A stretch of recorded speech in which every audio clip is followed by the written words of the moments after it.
네, 여러분, 안녕하세요. 2차 시 시작하도록 하겠습니다. 2차 시에서는 실습 일지 작성 방법에 대해서 알아보겠습니다.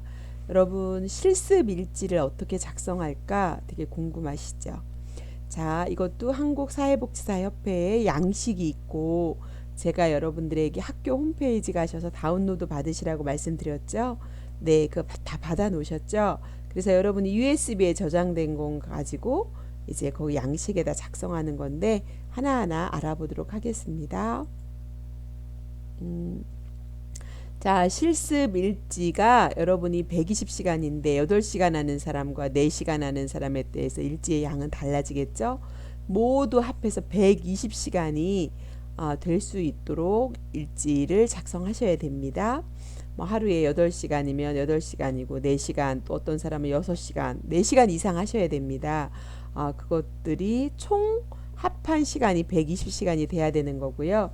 그래서 그것이 실습 일지에 다 기록이 돼야 됩니다. 여러분 출석부, 실습 일지 이거에 다 맞아 떨어져서 120시간이 나와야 됩니다. 자, 실습 일지 작성 목적입니다. 자, 여러분 교과서를 같이 보시면 도움이 더 되겠네요. 148페이지에 보시면 여러분이 중요한 부분이기 때문에 잘 보시면서 따라하세요. 실습생은 실습 일지에 하루의 일과를 구체적으로 뭐에 근거해 기록해야 된다고요? 예, 사실에 근거해서 실습 일지를 기록할 때는 여러분 사실에 근거해서 기록하셔야 돼요. 근데 어떤 분들은 사실보다는 좋았다, 뭐 재미있었다, 보람 있었다 막 이렇게 말씀하시는 분이 있어요. 오늘 실습은 좋았다 이렇게 하면 안 되잖아요. 오늘 실습이 왜 좋았는지, 오늘 실습은 어르신들이 아니 클라이언트 어르신들이 어떤 프로그램 종이접기 프로그램을 하시고 옛 추억을 떠올리시면서 즐거워하시고 잘 참여하시고 또 어떤 종이접기를 하는 모습을 이렇게 종이접기를 하시고 나서 나누는 모습을 보니까 얼굴이 환해지시고 그때의 감정이 떠오르는 것 같아서 참 좋았다. 예를 들면 왜 좋았는지 팩트를 잘 기록해야 된다는 거예요. 그래서 여러분의 실습 일지를 읽어보기만 해도 이분이 어떤 일로 이렇게 좋았었구나, 보람이 있었구나라고 하는 것을 읽는 사람이 마치 그 현장을 다녀온 것처럼 그렇게 느껴지는 것이 중요하다라는 거죠. 그래서 실습 일지를 기록함으로써 실습생은 실습 내용을 정리할 수 있고 또 그쵸. 여러분 기록하면서요. 실습 내용을 정리할 수가 있는 거거든요. 그리고 실습 지도 교수는 실습 목표를 성취하기 위한 과정을 모니터링할 수 있다는 거죠. 그래서 여러분이 실습 일지를 적으시면서 오늘은 내가 어떤 목표를 가지고 실습을 할까라고 하는 것이 여러분 목표하고 실습 내용하고 맞아 떨어져야 되겠죠. 자, 그래서 실습생은 실습 일지를 통해서 자신의 실습 활동을 점검하고 보완하고 실습 목표를 달성하기 위한 노력을 해야 하는지 성찰할 수 있게 되는 거죠. 그래서 여러분이 뭔가를 할 때 실습 일지를 막 적었는데 오늘 내 목표는 뭐지? 적기 전에 여러분 실습하기 전에 프로그램을 참석하면 그 프로그램을 참석해서 내가 배워야 될 목표는 뭐지? 내가 이것을 하고 나서 성취해야 될 목표는 뭐지? 여러분이 생각을 가지고 실습에 참여하셔야 돼요. 그러면 여러분이 실습 일지를 기록할 때도 오늘 나는 이 프로그램을 통해서 목표가 뭐였다. 프로그램의 내용을 진행을 부드럽게 하는 게 목표였다. 그러면 내가 프로그램에 오늘 어떤 프로그램이 있는데 내가 이걸 진행하는 데 있어서 부드럽게 말하고 어른들과 뭐 이렇게 소통하고 이런 부분들이 이제 더 연관이 되겠죠. 그래서 여러분이 실습 일지를 작성하실 때 실습 목표를 달성하기 위해 어떤 노력을 해야 하는지를 여러분이 돌아보고 실습 지도자와 실습 지도 교수는 실습 일지를 근거로 실습 목표를 달성하기 위한 전반적인 사항을 점검하고 슈퍼비전을 여러분에게 그걸 보고 제공할 수 있는 거죠. 그래서 여러분이 기록한 것을 다 읽어봤을 때 누구누구님은 실습 가서 이런 일을 했구나. 시간대별로 이렇게 해서 이걸 배우고 왔구나. 이 목표를 이만큼 이뤘구나. 이것을 알아차릴 수 있도록 사실에 근거해서 실습 일지를 기록해 주시면 되겠습니다. 자, 이해 가셨죠? 자, 2번입니다. 실습 일지 작성 방법을 알아보도록 하겠습니다. 실습 일지 양식은 실습이 진행되는 매일의 일과를 기록하는 것으로 실습 일자, 오늘의 목표, 진행 내용, 실습생 의견, 실습 지도자 의견 등의 항목으로 구성되어 있습니다. 실습 기간마다 실습 일지 양식과 작성 방법이 다를 수 있어요. 여러분이 실습 갔는데 양식이 다르고 작성 방법이 다를 수 있어요. 그렇다고 걱정하지 마세요. 우선순위는 여러분이 실습 지도자가 제시한 양식과 제시한 방법으로 하세요. 왜? 여러분이 실습을 어디로 갔어요? 여러분이 선택한 기관으로 갔기 때문에 그쪽에서 원하는 거를 1번으로 하세요. 그런데 그쪽에서 원하는 것이 없다 그러면 여러분 학교에서 알려준 대로 하시면 돼요. 그럼 우선순위는 여러분이 실습 기간이 우선순위다. 이렇게 생각을 하시면 좋을 것 같습니다. 이해 가셨죠? 자, 그리고 실습 기간에서 특별한 지시가 없을 경우는 아까 말씀드린 대로 한국사회복지사협회 양식의 작성법을 숙지해서 실습 일지를 작성하시면 된다라고 하는 거 제가 말씀을 드렸습니다. 자, 그렇다면 실습 일지 작성입니다. 실습 일정입니다. 자, 예를 들면 일과표를 작성하고 실습 내용과 혼동하지 말고 분리해서 작성해야 된다라고 하는 건데요. 이렇게 여러분 이따 샘플링 우리 교과서에 보면서 얘기하겠지만 일과표라는 걸 예를 들면 9시부터 6시까지 실습을 했어요. 그럼 9시부터 10시까지는 뭐 10시부터 12시까지는 뭐 12시부터 1시까지는 식사 1시부터 2시까지는 뭐 2시부터 4시까지는 뭐 4시부터 6시까지는 뭐 예를 들면 여러분이 무엇을 했는지 일과표를 보시면서 여러분이 잘 작성하시면 좋을 것 같습니다. 그리고 일과표를 작성할 때 예를 들면 09시 00에서 12시 00 이렇게 해야 되는데 09시 00에서 오후 1시 오후 2시 막 이렇게 작성하면 일관성이 없겠죠. 그래서 여러분이 09시로 하면 14시 15시 이런 식으로 작성을 하고요. 오전 9시 그랬다면 오후 2시 3시 이렇게 적으셔야 됩니다. 그래서 일관성 있게 일과표를 작성해 주시고요. 실습 일정은 시간에 따라 간단하게 요약하고 기관에서 배부한 자료나 과제 등 관련 자료는 모두 바인더에 첨부하거나 실습일지 제본 시 함께 제본하는 것이 좋습니다. 여러분 기관에서 준 유인물이 있을 거예요. 실습과 관련해서 홍보지도 있고 오늘 예를 들면 홍보를 나갔다. 그러면 홍보 나갈 때 홍보지가 있잖아요. 그러면 배부한 자료나 홍보지, 과제 이런 자료는 여러분들이 이렇게 바인더에 첨부하거나 실습일지를 제본할 때 여러분이 파일을 이렇게 제본하셔서 함께 실습일지 뒤에다 근거 서류로 같이 첨부하시는 게 좋습니다. 그래서 오늘 누구누구님은 홍보를 나갔는데 이런 걸 갖고 나갔구나 하고 뒤에 장을 보고 여러분이 가서 무엇을 했고 어떤 걸 가지고 했는지 알 수 있도록 해주시면 됩니다. 두 번째 실습 내용입니다. 자, 실습 내용은 사실에 근거하여 구체적으로 명확하게 기록하여 용어의 신중을 기해야 됩니다.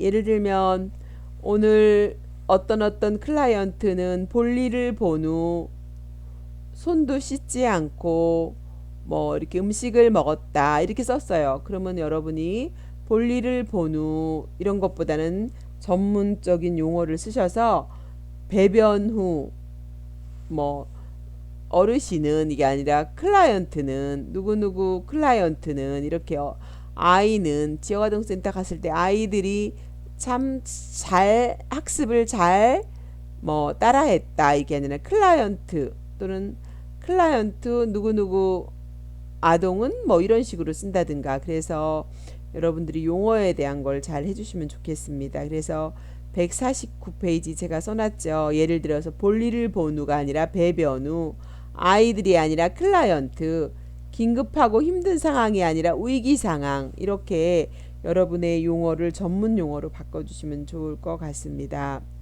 세 번째는 강의를 들었을 경우 요약 및 기록하고, 여러분이 또 그 기간에 가서 여러분이 무슨 일을 하지 않았어도 강의를 듣는 경우가 있어요. 요약 및 기록하고 실습의 어떤 방식으로 적용할 것인지 여러분이 기록하시면 돼요. 그래서 내가 가서 강의를 들었다 그러면 오늘은 뭐에 정신 질환에 대해서 강의를 들었고, 강의를 들으면서 여러분이 어떤 것들을 알게 되었고, 또 이런 것들에 대해서 여러분이 느낀 거, 관찰된 거, 이런 사실을 강의를 들었어도 그대로 기록하시면 됩니다. 그 다음에 네 번째는 클라이언트에 관련된 내용을 기록할 때는 여러분 비밀 보장의 원칙이 있습니다. 그래서 예를 들면 여러분들 중에 엄태현 님이 예를 들면 이름을 이렇게 클라이언트가 엄태현 님이라고 있다. 예를 들면 쳐봐요. 그러면 엄태현이라고 이름을 쓰시면 안 돼요. 뭐라고 써야 될까요? 가명을 쓰셔야 돼요. 뭐라고 쓸 수 있나요? 김태민이라고 쓰든가. 여러분이 이름을 가명으로 써야만 비밀 보장의 원칙에 이렇게 합당할 수가 있거든요. 그래서 여러분이 이름을 쓰실 때 가명을 쓰시거나 아니면 엄땡땡 뭐 이렇게 하시거나, 그래서 이름의 일부를 생략하여서 사용하시는 것을 여러분이 일지에 기록할 때 주의하시면 좋겠습니다.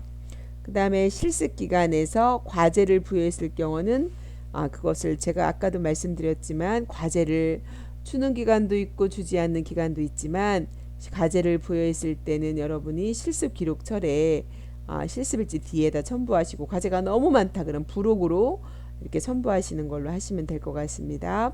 그 다음에 실습 기간에서 슈퍼비전을 받았을 경우 슈퍼비전 내용도 구체적으로 기록해야 됩니다. 여러분이 기관에서 슈퍼비전을 자주 주는 기간도 있고 그렇지 않은 기간도 있고, 그건 기간에 따라 다를 수가 있습니다. 그러나 여러분이 실습 기간에서 슈퍼비전을 받았을 경우도 내가 오늘은 우리 기관에서 동료들이 아닌 실습 지도자가 슈퍼비전을 해줬다. 어떤 슈퍼비전을 받았고 그때 내가 어떤 걸 새롭게 배우게 됐고, 그래서 앞으로는 어떤 걸 새롭게 배운 걸 가지고 어떻게 적용하겠다라든가, 이런 부분에 있어서 여러분이 슈퍼비전을 받은 것도 실습 일지에 기록할 때 같이 쓰시면 좋겠다. 어떤 내용을 받았는지, 느낀 건 뭔지, 이런 걸 작성하시면 될 것 같고요. 그리고 슈퍼비전 내용도 구체적으로 기록하셔야 됩니다. 예를 들면 지도자가 슈퍼비전을 줬는데 지각을 잘해. 그래서 출근 시간을 잘 지키라고 했어요. 그러면은 슈퍼비전 시간에 이렇게 지각하는 누구누구에게, 또는 가명으로 쓰셔야 되겠죠. 출근 시간을 잘 지키라고 했다. 출근 시간은 9시인데 최소한 20분 전인 8시 40분까지 와야 된다고 했다. 이렇게. 또는 클라이언트 내방 시 인사를 이렇게 먼저 멀뚱멀뚱 잊지 말고, 어떤 클라이언트가 오든지 어떤 아동이 오든지 인사를 먼저 반갑게 안녕하세요 라고 인사를 하도록 슈퍼비전을 주셨다. 이렇게 쓰시면 될 것 같습니다.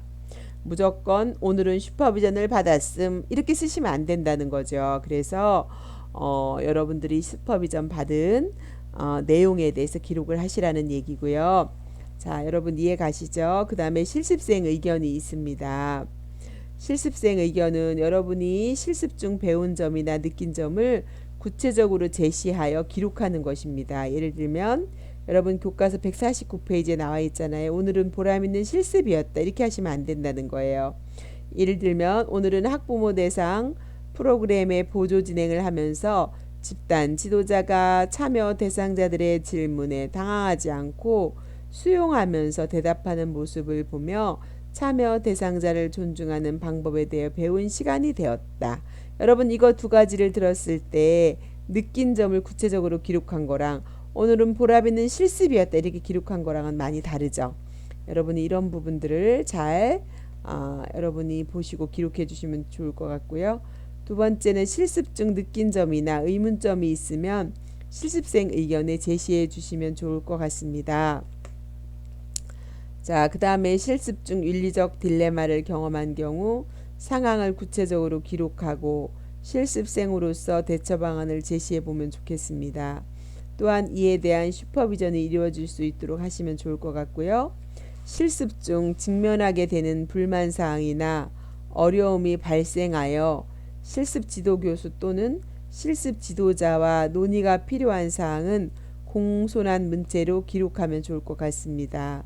예를 들면 불만이 있을 수 있어요. 그러면 여러분이 실습생에게 청소만 시키고 실습 지도를 제대로 하지 않아 배울 점이 없었습니다. 이렇게 쓰실 수가 있잖아요. 그런데 이런 것들이 있을 때는 공손한 문체로 이렇게 쓰면 좋겠네요. 실습생으로서 기관의 다양한 업무에 대해 배워서 좋은 사회복지사가 되고 싶습니다. 최선을 다하겠으니 지도 바랍니다. 여러분이 의견을 쓸 때는 이렇게 좀 언어를 순화시켜서 문장으로 그렇게 쓰시면 좋을 것 같습니다. 직설법으로 이렇게 글로 쓰시지 마시고 그렇게 하시고 정말 불편함이 있었다 그러면 여러분 슈퍼비전 받는 시간에 솔직하게 여러분의 어려웠던 점을 이야기하시는 방법도 좋을 것 같습니다. 여러분들이 슈퍼비전을 통해서 배운 내용을 실무에 적용했을 경우 상세히 기록하는 거 중요하겠죠. 내일도 열심히 해야 되겠다. 그럼 뭘 열심히 해야 된다는 걸 몰라요. 그래서 내일의 과업과 계획, 10분 일찍 출근하여 화장실 청소하기, 집단 프로그램 목표 설정하기 뭐 등등 이렇게 적으시면 좋을 것 같습니다. 그 다음에 실습 지도자 의견입니다. 실습 지도자 의견은 실습 지도자가 실습 일지를 읽은 뒤 기록하는 부분입니다. 실습 지도자는 실습 일지를 읽고 코멘트나 평가 결과를 기록해주고 실습생은 이를 통해서 학습의 기회를 갖게 됩니다. 기간의 여건상 실습 지도자가 코멘트를 구두로 할 경우 그 내용을 실습생이 실습 일지에 기록합니다. 여러분 실습 지도자 의견은요. 여러분이 실습 일지는 매일매일 쓰시는데 실습 지도자가 매일매일 달아주는 분은 거의 없을 거예요. 그러니까 여러분이 실습 가시면 실습 일지를 어떻게 실습 지도자 의견을 어떤 식으로 제가 받을까요? 이렇게 질문을 하세요.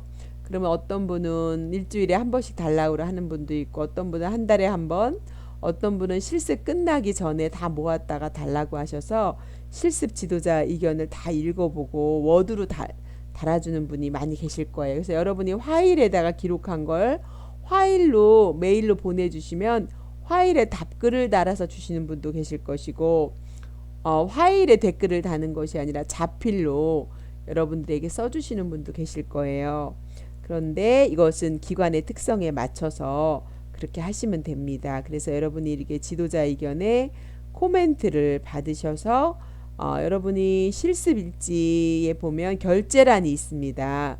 결제란에 도장도 받으시고 실습 지도자 의견에 코멘트도 받으셔서 여러분이 실습 일지가 잘 완성되고 그래서 오늘 내가 한 실습이 누구가 읽어도 어디 가서 무엇을 했고 어떤 목적으로 했고 몇 시부터 몇 시까지 뭘 했는지 일지만 봐도 이해가 되고 확인될 수 있도록 그렇게 구체적으로 기록해 주시면 될 것 같습니다. 자, 그러면 12주차에 여러분 샘플링 실습일지가 151페이지부터 12주차에 직접 실습일지 지역아동센터, 요양원 등등 샘플링을 가지고 실습일지 연습하는 걸 해보도록 하겠습니다. 자, 그래서 아직 여러분이 실습일지를 적어보지는 않으셨겠지만 여러분이 실습을 가셨다고 가정을 하고 그쵸? 가정을 하고 여러분이 예를 들면 153페이지를 보십시오. 사회복지기관에 실습을 갔어요. 장애인 생활시설에 여러분이 샘플링을 보시고 여러분이 실습지 정한 곳을 가셨다고 예정을 하고 이것을 보시면서 실습 일지를 하나 작성하셔서 샘플링으로 여러분이 13주차까지 실습 일지 하나 올리시고 그 다음에 기간 분석 보고서 하나 이렇게 파일로 올려주시면 제가 그걸 보고 그 다음 차에 여러분들에게 또 피드백을 드리는 걸로 이렇게 진행하면 여러분이 대면 수업에서 하지 못한 것을 이러한 방식으로 대체하도록 하겠습니다. 네, 여기까지 하도록 하겠습니다. 여러분 과제가 있지만 좀 번거로워도 여러분이 꼭 하셔야 될 거니까 한번 실습에 관련된 건 꼭 해보시면 좋겠습니다. 수고 많으셨습니다. 감사합니다.